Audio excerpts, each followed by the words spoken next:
जब भी आप यहाँ से जाते हो तो यहाँ के मतलब जो स्थानीय निवासी लोग हैं वे सोचते हैं कि विधायक जी हमारे स्थान की कोई प्रमुख मुद्दा उठाएंगे, लेकिन आपने हवाबाई बात कर दी। वाला सर मेरा माननीय राकेश टिकैत जी ने एक फरमान जारी करा कि 1 जनवरी 2026 के बाद में कोई भी कचरे का ट्रक शामली और मुजफ्फरनगर में नहीं घुसेगा। आप इस फरमान का स्वागत करते हो? तो आरएलडी बना ना। नहीं, आरएलडी का तो वो तो ठीक है, चलो आरएलडी का मतलब ये आपको पता है कि आरएलडी का बनेगा? बिल्कुल, आरएलडी बनाया तो पर्चे सारे उनके तो। अच्छा, हमने मान लिया, चलो ठीक है, अध्यक्ष कहीं का बनेगा? अध्यक्ष का निर्णय एनडीए गठबंधन के जो ऊपर के नेता हैं, बड़े नेता हैं, वो निर्णय लेंगे। आदरणीय चौधरी जयंत सिंह जी और बीजेपी के साथ हमारा गठबंधन है, बैठ के जो भी निर्णय होगा। चलो हमने तो मान लिया जिला पंचायत सदस्य आरएलडी का बने, लेकिन हमें इसी कॉन्फिडेंस से आप ये बताओ ना कि जिला पंचायत अध्यक्ष क्या आरएलडी का? मेरे हाथ में है बात नहीं, मेरे हाथ में क्या है? आपका कॉन्फिडेंस मेरे हाथ में ये है, इसका आपका मेरे हाथ में ये है। मेरा अगला सवाल है, बीजेपी के एक नेता है कुलदीप सिंह सेंगर, बलात्कार का उन पर मुकदमा चल रहा है, दिल्ली हाईकोर्ट ने उन्हें जमानत दे दी। आपको लगता है सर उस लड़के के साथ न्याय होगा? और किसानों के लिए तो सब्सिडी ये सब बहुत सारे काम कर रहे हैं। और सबसे बड़ा जो पश्चिम उत्तर प्रदेश का जो मामला था वो था रेट को लेकर कि भारतीय जनता पार्टी ने 30 रुपए बढ़ा दिए, बिना किसी आंदोलन के इतिहास में पहली बार हुआ होगा। तो हम मानते हैं बीजेपी किसान मसीहा पार्टी है। दोस्तों नमस्कार, स्वागत है आपका द रेड पॉलिटिक्स में। हमारे साथ है आरएलडी के विधायक माननीय प्रसन्न चौधरी जी। सर आपका बहुत बहुत स्वागत है। धन्यवाद भैया। सर कैसे हो?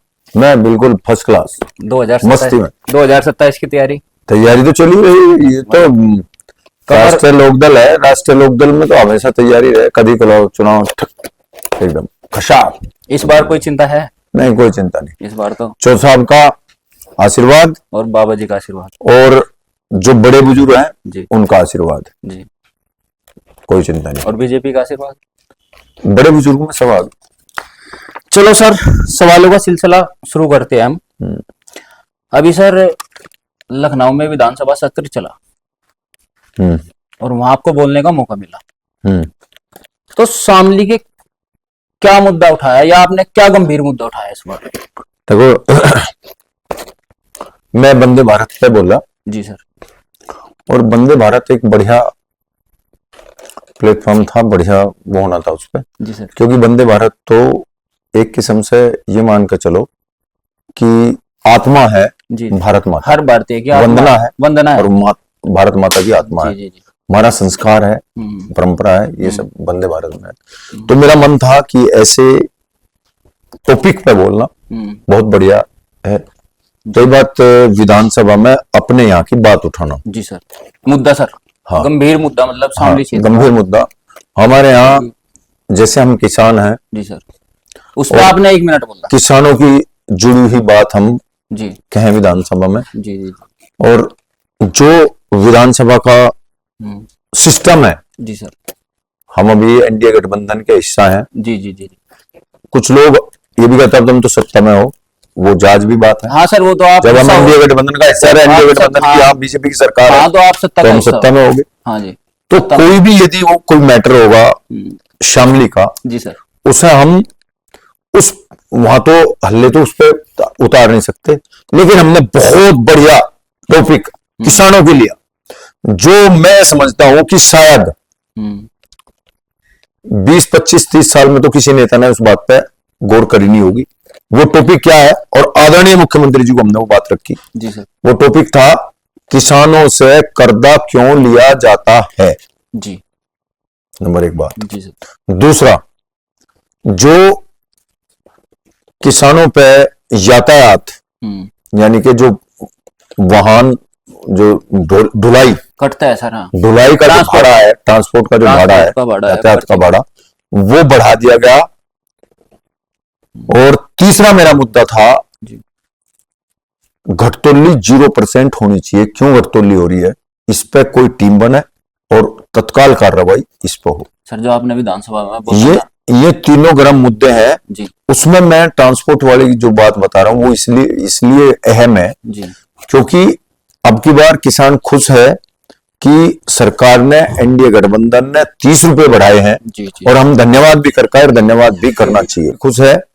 और लेकिन जो मेन चीज है जो सरकार तक नहीं पहुंच पाती, आदरणीय मुख्यमंत्री जी तक भी नहीं पहुंची थी, वो ये थी अब की बार फसल बहुत कमजोर है और एक बीघे में कम से कम 20 कुंटल का बीघा गन्ना कम पैदाइश हो रही है। जी जी। तो इसलिए किसान को जो बेनिफिट मिलना चाहिए था वो नहीं मिल पाया। तो इसलिए मैंने कहा था कि भाई जो ट्रांसपोर्ट के पैसे उन पर बढ़े हैं जी सर, बढ़ाए 15 पैसे हैं, लेकिन वो जुड़ के लगभग 3 रुपए तक चले जा, तो उसकी व्यवस्था की जा सकती है, सरकार उसकी व्यवस्था कर सकती है। वो भी मैं आइडिया अपना आदरणीय मुख्यमंत्री जी को देखा और उन्होंने मुझे आश्वासन भी दिया कि इसे मैं देख के इस पर विचार करेंगे। देखें, अब पूछो आप विधानसभा में क्या कहा था मैंने? विधानसभा में सर आप 4.5 मिनट तक तो बोले वंदे मातरम पर, हाँ, और 1.5 मिनट बोले आप किसानों की बात पर। लेकिन जब भी आप यहाँ से जाते हो तो यहाँ के मतलब जो स्थानीय निवासी लोग हैं वे सोचते हैं कि विधायक जी हमारे स्थान की कोई प्रमुख मुद्दा उठाएंगे, लेकिन आपने हवाबाई बात कर दी वहां पे। हवाबाई नहीं करी मैंने। तो वो अभी मैंने बताया हम मुद्दे कैसे उठा, मैंने तो इतनी बढ़िया मुद्दा उठा दिया आज तक किसी ने 20-25 साल से उठाया नहीं। 4.5 मिनट बोल गए सर। विधानसभा में आपको टॉपिक मिलता है, अब इस टॉपिक पर आपको बोलना है और उसी टॉपिक पर आपको बोलना पड़ेगा। आप यदि उसमें आप दूसरी समस्या घुसाना शुरू कर दोगे तो वो अच्छे चारित्रिक नहीं कहा जाएगा, कहने को तो आप कुछ ही कह लो वहां, नहीं सर। लेकिन उसका फायदा क्या है? वहां चर्चा किस पे थी? वंदे मातरम पे। वंदे मातरम पे तो चर्चा थी, चर्चा सब अपने वंदे मातरम पर चर्चा थी जिस पर मैं बोल रहा था, वो अलग है। वहां अब आप समझो प्रशांत भाई, जैसे कोई क्वेश्चन अपना लगाएगा जी सर, उस क्वेश्चन को आप 2-3 महीने पहले हमें पुटअप करना पड़ेगा, पुटअप करके वो आएगा तो उस पर सवाल जवाब होंगे, एक तो हो गया। दूसरा, एक जो चर्चा होती है विपक्ष चर्चा कराता है, 56 एक ऐसा वो है, 56 पे चर्चा होता है, टॉपिक होता है, गर्म टॉपिक, जो कहीं भी कोई घटना घट रही हो उस पर चर्चा होगी, उस पर सरकार जवाब देगी और विपक्ष उस पर बोलेगा, बात रखेगा, सरकार उस पर जवाब देगी। फिर दूसरा होता है किसी जो एक नॉर्मल विषय होगा उस पर चर्चा होगी, जैसे वंदे मातरम पर चर्चा हुई, उस चर्चा में लगभग 20 या 25 एमएलए बोले, सत्ता पक्ष भी विपक्ष भी, उसमें कोई किसी का वो नहीं, दो आदमी सत्ता पक्ष के बोल रहे तो एक आदमी विपक्ष का बोल रहा, ऐसे उसमें चर्चा नहीं। यहाँ के जो उसमें स्थानीय मुद्दे नहीं उठाएगा, जो शामली के लोग हैं सर, उनका तो एक ध्यान था ना, वे तो आपको सोच रहे थे ना कि आप किस मुद्दे पे। हाँ, वही तो मैं कहा, मैं तो रखी ना अपनी बात, आपने इसका मतलब अखबार नहीं पढ़ा, मैंने किसानों की बात रखी, आपने किसानों का मुख्यमंत्री सर 1 मिनट नहीं, मैं वहां नहीं उठा सकता था उस बात को। अच्छा सर, मैंने वो आदरणीय मुख्यमंत्री से मिलकर उन्हें दी, अच्छा, अपने लेटर पैड में लिख के दिया और अखबार में भी डलवाया। वहां तो गांव समृद्ध होगा, प्रदेश समृद्ध होगा और देश समृद्ध होगा, वो बात मैंने वहां रखी। जब हम 150वीं जयंती वंदे मातरम की मना रहे हैं तो ये उद्घोष है 2047 में विकसित भारत का, तो इसमें किसान भी जुड़ना चाहिए, जो स्वर्गीय चौधरी चरण सिंह जी ने बात कही थी। अच्छा, यहाँ के लोग तो ये सोच रहे थे कि नहीं आप 2026 का मतलब 2047 तो चलो ठीक है विकसित है, लेकिन 2026 में आप शामली के लिए क्या बोलोगे? शामली के लिए मैंने रखी तो है बात, चलो ठीक है। अगला सवाल है सर मेरा, माननीय राकेश टिकैत जी ने एक फरमान जारी करा कि 1 जनवरी 2026 के बाद में कोई भी कचरे का ट्रक शामली और मुजफ्फरनगर में नहीं घुसेगा। आप इस फरमान का स्वागत करते हो? बिल्कुल, एकदम स्वागत। ये मुद्दा था बड़े बड़ा, ये देखो बहुत बड़े नेता हैं जी, आदरणीय राकेश टिकैत जी जी, और जो भी कुछ कहते हैं सोच समझ के करें। जी, जी, जी। और फिलहाल जो है आप देखा होगा, हम अपने कर्मों से जी प्रदूषण को झेल रहे हैं। शामली प्रदूषण का एक बहुत बड़ा मुद्दा है सर। एयर प्रदूषण भी है, पानी का प्रदूषण भी है, जल प्रदूषण भी है, जी, जी। और जो हम खा रहे हैं वो प्रदूषण भी है, यानी कि फूड प्रदूषण भी है। तो यदि यहाँ कचरे के सामान आवे, कचरे से लोडेड सामान आवे, गंदा उस पर गंदगी आवे, वेस्टेज सामान आवे, वो यहाँ जले, आपकी नजर थी सर इस मुद्दे पे, और वो यहाँ जले तो उसका बहुत बड़ा नुकसान हो सकता है। नहीं, मेरी नजर नहीं थी, ना मुझे पता था। आदरणीय राकेश टिकैत जी ने बात उठाई, बहुत बढ़िया बात है और हम उनका समर्थन करते हैं। इलाके को यदि बचाना है तो यहाँ की वायु, जल और हमारा खाना शुद्ध होना चाहिए, तभी हम बच पाएंगे। सर इलाके को तो वे बचाना ही चाह रहे, लेकिन वे यहाँ के किसानों को भी बचाना चाह रहे, क्योंकि अगर प्रदूषण फैलेगा हाँ तो सबसे पहले क्या होगा, जैसे दिल्ली में होता है कि डीजल की गाड़ियां बंद होती है और सबसे ज्यादा डीजल का वाहन किसके पास है, किसानों के पास है यहाँ। तो उन्हें तो ये डर लग रहा कि भाई कहीं उसका सरकार का एक फरमान ना आ जा कि भाई 10 साल पुराने सारे ट्रैक्टर बंद कर दो। नहीं, और सरकार ने उसे तो मना कर दिया। देखो, हमारा सबका फर्ज है अच्छा कि हम अपने आप को, आने वाली पीढ़ी को बचाने के लिए इस प्रदूषण पर सब योगदान दें, चाहे वो कुछ भी हो। अच्छा सर, अगला सवाल मेरे गन्ने को रेट लेकर है। गन्ने का जो रेट बढ़ा, क्या मानते हैं आरएलडी की बड़ी उपलब्धि है?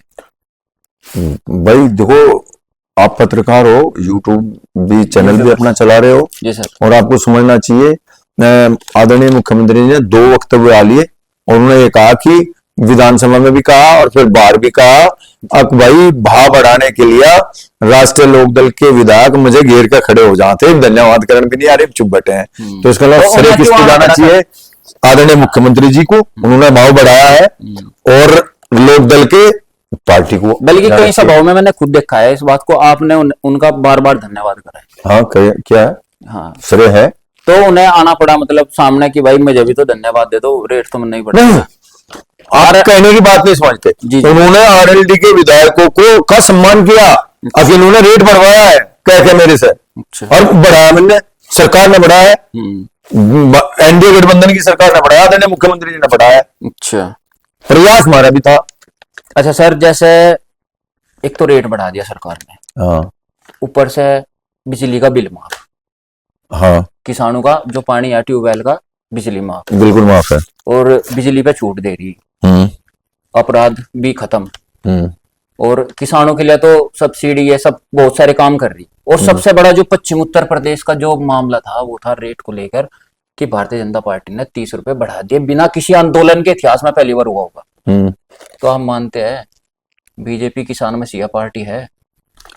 आदरणीय मुख्यमंत्री जी किसान समर्थक हैं और जो कार्य एनडीए गठबंधन की सरकार ने, बीजेपी सरकार ने किए हैं, जो कार्य उन्होंने किसानों के समर्थन में किए, उससे तो यही लगता है कि किसान के समर्थन में है, किसान मसीहा है, किसान के समर्थन में, योगी आदित्यनाथ बिल्कुल किसान के समर्थन में है।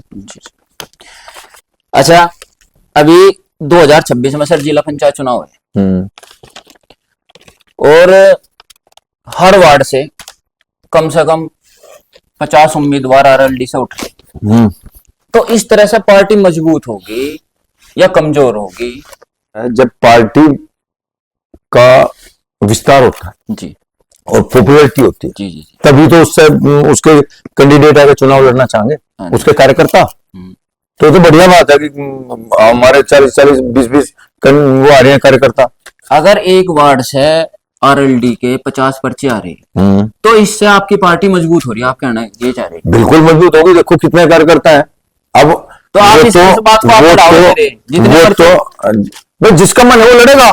नहीं, इस आरएलडी मजबूत हो रही है क्या? आरएलडी मजबूत होगी, आरएलडी का बना ना, आरएलडी का तो वो तो ठीक है, चलो आरएलडी का मतलब ये आपको पता है कि आरएलडी का बनेगा? बिल्कुल, आरएलडी बनाना तो पर्चे सारे उनके तो। अच्छा, हमने मान लिया, चलो ठीक है, अध्यक्ष कहीं का बनेगा? अध्यक्ष का निर्णय एनडीए गठबंधन के जो ऊपर के नेता हैं, बड़े नेता हैं, वो निर्णय लेंगे।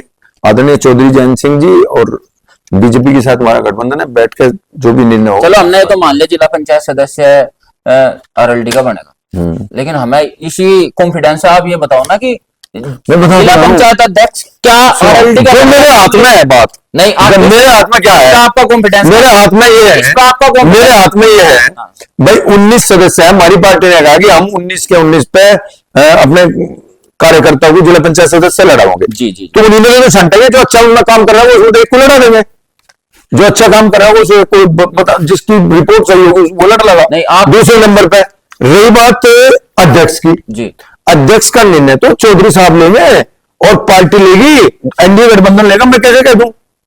वो लेंगे निर्णय। हम बिल्कुल तैयार है लड़ने के लिए और हम दावा करेंगे लड़ने का। पूरा 100% प्रयास होगा हमारा। दे दोगे बीजेपी को? नहीं, अपने अपना कोशिश करेंगे, लेकिन निर्णय लेना उन्हें। अच्छा, जो निर्णय लेंगे उसी पर काम करेंगे।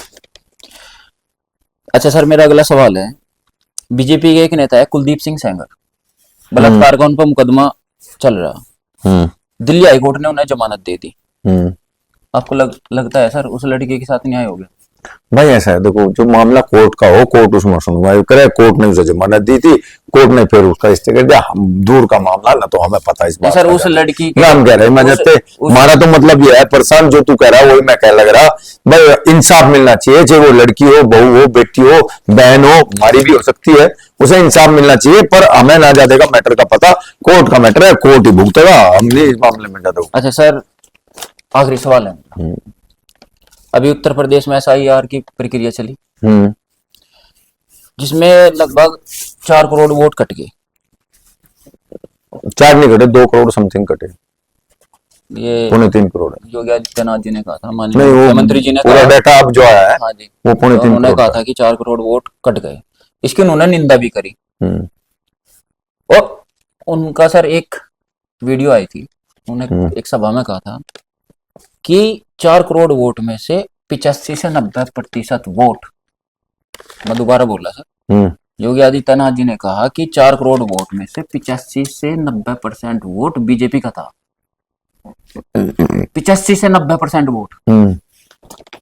तो SIR पे प्रशांत में मत सर, मेरा पूरा सवाल सुन लो सर। तो फिर RLD का भी था सर, उसमें 10-20 हजार। मेरी बात सुन ले जी।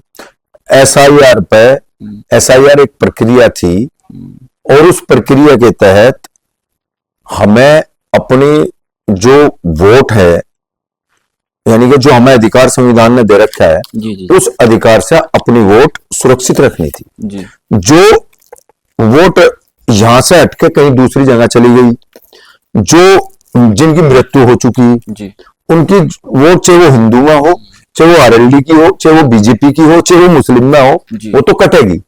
जी। और उसका आंकड़ा तो हमारे सामने होगा, किसने जो है, मतलब जिसने फर्जी वोट बना रखी सर, ये आंकड़े तो जिसने मां मरे गली की भी वोट बनवा रखी, वे कटेंगी। सर, ये किसी की भी हो सकती है। ये आंकड़े तो मुख्यमंत्री योगी आदित्यनाथ को भी पता होगा, जो उनसे आप बता रहे, 2 बार के आदरणीय मुख्यमंत्री जी ने, पहले से सांसद है, कई बार आदरणीय मुख्यमंत्री जी ने चेताया है। उनका दुख सिर्फ इस बात का था जो तुम ये कर रहे हो। आदरणीय मुख्यमंत्री जी ने सिर्फ चेताया है और कार्यकर्ताओं को, भाई अपनी वोट का ख्याल कर लो, क्योंकि कार्यकर्ता निष्क्रिय होकर लौट रहा था। SIR में सोच रहा था कि SIR में तो केवल एक धर्म की वोट कटेंगे, जबकि ऐसा नहीं था। ऐसा कुछ नहीं। ये एक कानूनी प्रक्रिया है, ये संवैधानिक प्रक्रिया थी। इसमें जो उपस्थित नहीं है, या जिसकी मृत्यु हो चुकी है, या जो कहीं यहां से होकर कहीं दूसरी जगह ट्रांसफर हो लिया, उसकी वोट कटनी थी, चाहे वो कोई भी है। यही प्रक्रिया थी। उन्होंने चेताया था, चेताने से जो एक कुछ परसेंटेज ऐसी थी जो निष्क्रिय पड़े थे, वे भी एक्टिव हो गए, उन्होंने अपनी बनवा ली, बस ये हो गया। तो आपको भी लगता है सर RLD की वोट को? नहीं, इनमें क्या कहा, वो तो सबकी घट रही है, उसमें RLD की उसकी क्या करे, वे तो एक बीजेपी की RLD कहा तो होगी नहीं, वो तो सबकी वोट है, हमारा अधिकार है। उन्होंने एक आंकड़ा तो हमारे तो सारे, अच्छा, आपके 100 के 100%, हाँ सारे हमारे 4 करोड़ वोट RLD की कट गई। नहीं, RLD की नहीं, हमारे तो सारे हैं वोटर, जिनकी बनी वो RLD के। चलो सर, तो ये थे हमारे साथ RLD के विधायक। हमने अपने सवाल रखे और सर ने बिल्कुल, आप देख ही सकते हैं किस हिसाब से सभी सवालों के जवाब दिए। और आगे भी हमारे ऐसे ही बेबाकी से सर इंटरव्यू आते रहेंगे, और आपसे आशा और उम्मीद है कि आप एक राजनीतिक बात ना करके सच्चाई की बात हमेशा करेंगे। बहुत बहुत धन्यवाद। ठीक दोस्तों, अगर आपको ये हमारा वीडियो पसंद आया हो, प्लीज लाइक करें, शेयर करें, सब्सक्राइब करें, अपने देश से प्यार करें। जय हिंद, जय भारत।